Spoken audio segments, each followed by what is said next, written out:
Ben Whittaker is back with a clinical KO of Liam Cameron in the rematch. And we're in the changing room for the exclusive reaction. This is 13th and final round. Real stories, raw emotions. 13th and final round. Yeah. John, Don, Mr. Ben Whittaker. Yeah. Part 2. Listen, You said we'd get a part 2. we did. Listen, we appreciate you. I feel that we watched the interview back and we wanted to say something to you. We wanted to apologise if we, in any way, we came across like, what's the word I'm looking for? Because we care so much about you. I want to see you do well. We didn't want to come across arrogant in any way. Don't be silly, man. You don't have to apologise. I thought he was great. My mum. I don't know if you did a clip in KFC and sent it to my dad.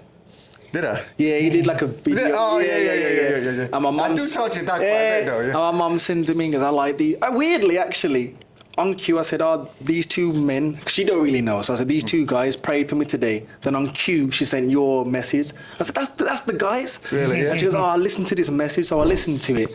And that's why I shouted you out, man. Like, no one you can see honest people. Yeah. I appreciate it, man.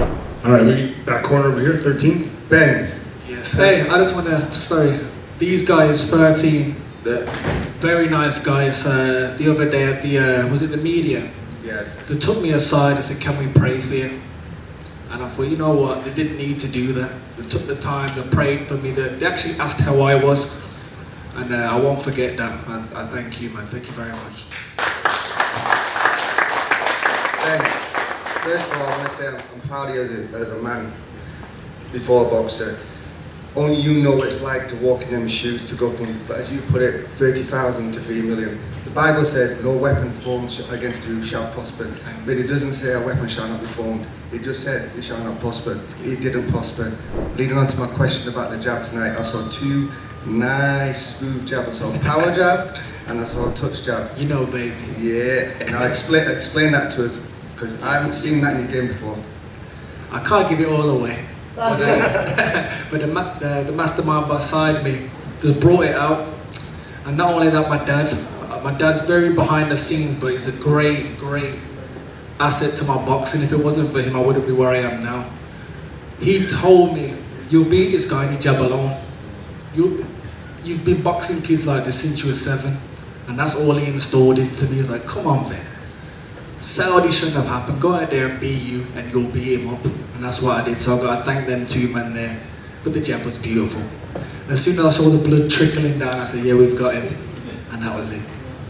Thank you very much as well. Man, like I said, I don't really like to talk to too much media people, but you two, you're good people. And to take your time out to pray for me and talk to me as a person, I appreciate it. Yeah, but Ben, I had to apologise as well. Yeah. I didn't see what you said wrong, if I'm honest. I didn't actually see anything wrong. I just thought you were just talking to me just normal. But unless you said something I didn't see, but for me, I thought you were just talking normal. You was like just being honest with me. And what we're basically trying to say is like, we've never walked in your shoes, all right? We've never had a silver medal, all right? We've boxed, all right? We didn't get the same opportunity, but we feel you're allowing us to be next to you in your journey, and we feel privileged about that. Yeah. So from us, other media people, so we sit ringside tonight, right, watching the fight, and thinking, I ain't paying for this seat. And when I boxed, it's like, I always want to dream to sit ringside, and I'm sat there, I get to speak to Ben Whittaker, and do you understand, for us, we don't take any of this for advantage. Yeah, no, I'll just say, like I said, I come across a certain way, of course, because it sells, but I'm just a person like yourself, so I can always give my time. Sometimes I don't want to, but when I think people are the right people like yourselves, I'll give you time. And appreciate that. And I'm not too big for my boots at the end of the day. You lot have been around boxing, so you know boxing. Yeah, I'm an Olympic silver medalist, this, that.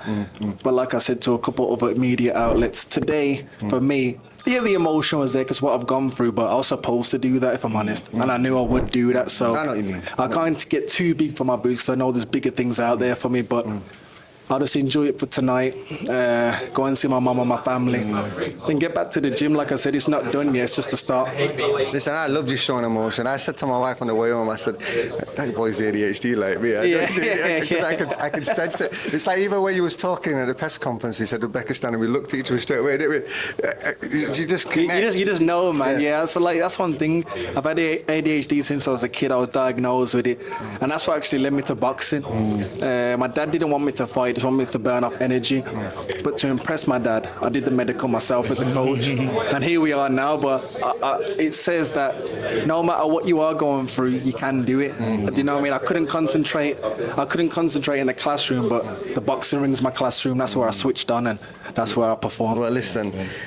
Going to university and going to a classroom only makes you a good employee. If you want to be an entrepreneur, it's a little bit different. Think outside the box, do you know what I mean? At the end of the day, we think you're doing an amazing job. We think you're very humble, and we understand, like Elvis had to do today. Elvis is the humble kid as well, right? Elvis got that fight with Tyler Denny because of us. Because he come out of the ring and he was feeling sad. I said, come here. And I said, who do you want to fight? He said, Tyler Denny. Wake up. I've seen that fight. Eventually I made the fight. There we go, man. You know what I mean? So every path has its own course. That's right. You know what I mean? Listen, we're going to leave you alone. I could talk. You want to say something? Yes. Wayne, you know, in the choir? Yeah. Funny enough, they're looking at me and I'm looking at them. And I said, I know you. I said, you probably know my cousin, Colin Williams.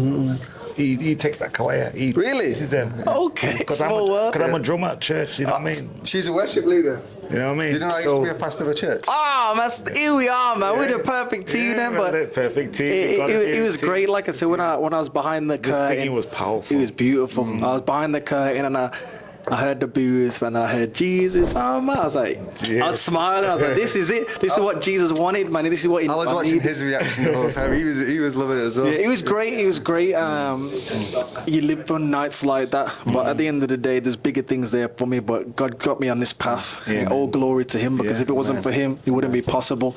And one thing that really got me through this, like I said, as soon as I seen it was Easter Sunday, I thought this is meant to be.